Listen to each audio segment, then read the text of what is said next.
that could happen. But I think Alabama's in the play. Put enough of his uniform on just to be on the field for the championship game. What a smart and classy gesture by Steve Sarkisian for the great running back. Mike Norvell's 4th year at Florida State. And start. What a fitting ending. How awesome is this, man? Just take this in, Husky fans. Doubted by many all year. Underdogs. Seems like on a weekly basis. The final score, 26-0. Michigan defeats Iowa for their 3rd straight Big Ten title. All right, I'm going to talk a little bit of college football. Now, we had some pretty good games played over the weekend, and of course, the biggest news was #1 Georgia losing to Alabama in the SEC championship.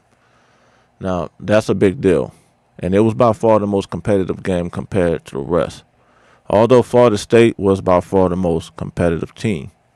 Now, we all know the controversy is going to come down to what happens to Georgia, Texas, and Alabama. And with that, I want to give my top 4 picks for who I believe will be in the college football playoff. Then I'll give some variations later. And I can assure you that even my own picks will be controversial. But who's in? All right, #1. I have Michigan, undefeated, with a shutout win over Iowa. In no matter what. #2, Washington, undefeated, ended the season beating the same top 10 team twice. In no matter what.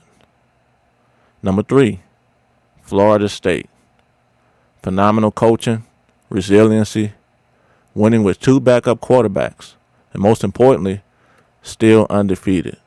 Should be in no matter what. And finally, #4, I have Georgia. Not Texas, not Alabama, not Ohio State. And yes, Texas did finish strong, dominating Oklahoma State. And of course, Texas and Alabama did face each other. But despite Georgia losing by only 3, Georgia is still the more complete and best one-loss team to compete for a national championship. But that's my 4 teams I believe will represent the college football playoffs come January. Now, let me say this before I continue my commentary. A combination of any of these current top 8 teams, which includes Ohio State, who did not play in the conference championship, is good enough to be part of the Final Four. Now, be reminded, it's not up to me. I'm simply stating the teams I believe will make it. With that, here's some variations. If we take Nick Saban's approach, selecting the 4 best and most deserving teams, the selections will probably look like this. With all their key players available, these are the 4 best teams on both sides of the ball in my mind. And with Saban's own approach, I don't believe his own team would make it despite beating Georgia. Now, Alabama matches up well with Georgia. No surprise there. But Alabama did not dominate Georgia. They didn't separate themselves enough in that game. And I find it difficult to convince the selection committee that a 3-point Alabama victory over #1 Georgia is enough to allow them to jump 4 spots from #8 all the way to #4. Be allowed to skip a Texas team ranked ahead of them, who also beat them at home by 2 touchdowns, although it was the beginning of the season, and that's not the same Alabama of today. Yet, those same 3 points is enough to separate a #1 overall ranked 2-time national champion with a 29-game win streak, now broken of course, all the way out of the rankings. Now, if they're going to go off a body of work and what they've been able to accomplish, then Georgia's in a unique position to say that not only they have the best ongoing resume, but the best narrative in all of college football, going back 3 years, looking to be the first to three-peat in the AP era. And 3 points wipes all this out. Remember, this is a selection committee. Numbers, wins, and losses are the main factors on paper. But it's also those 2 unspoken words, politics and morals. If the selection committee believes that Georgia's narrative is strong enough to be good for college football, and that's what the viewers want to see, I don't see them getting in the way of that.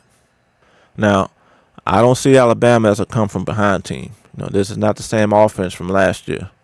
I don't see them consistently putting up enough points against any of those defenses ranked ahead of them, except for maybe Washington. And as for Florida State, the bottom line is without their starting quarterback, their offense will struggle.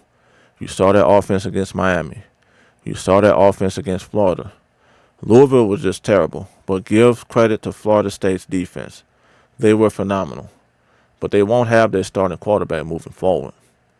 And they are now a one-dimensional offense. The other team selected will have a defense just as elite as theirs. And I'm sure the selection committee sees this. But we'll see who's in and who's not.